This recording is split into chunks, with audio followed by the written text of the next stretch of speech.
सोने से पहले ये 5 काम कभी ना छोड़े। नंबर 1, आयतुल कुर्सी।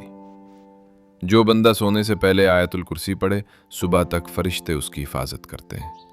नंबर 2, यानी पाकी के साथ सोए, यानी सोने से पहले वुजू करे, क्योंकि ये हमारे हबीब हुजूर सल्लल्लाहु अलैहि वसल्लम की सुन्नत है। नंबर 3, सोने से पहले कुरान ज़रूर पढ़े।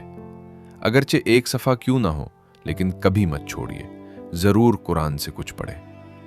जो आमाल पाबंदी के साथ हर दिन हो जाए, वो अल्लाह को बहुत पसंद है, अगर कम क्यों ना हो। नंबर 4, सोने से पहले 2 रकत नफिल नमाज पढ़ना मुस्तहब अमल है। नबी करीम सल्लल्लाहु अलैहि वसल्लम से साबित है, ख़ास तौर पर बैठकर पढ़ना, क्योंकि अगर रात को आंख ना खुली तो ये 2 रकत तहज्जुद का कायम मकाम होगा। नंबर 5, सोने से पहले अपना नफ्स का मुहासबा करे, याद करे कि मैंने आज क्या किया और कौन सा गुनाह किया, कौन सा नेकी का अमल किया, और अगर गुनाह हो गया हो तौबा ताइब होकर सो जाए, क्योंकि ज़िंदगी का कुछ पता नहीं, कल जिंदा उठ जाओगे या नहीं। अगर वीडियो अच्छी लगी तो ज़रूर शेयर करें। इस तरह वीडियो देखने के लिए चैनल को सब्सक्राइब करें।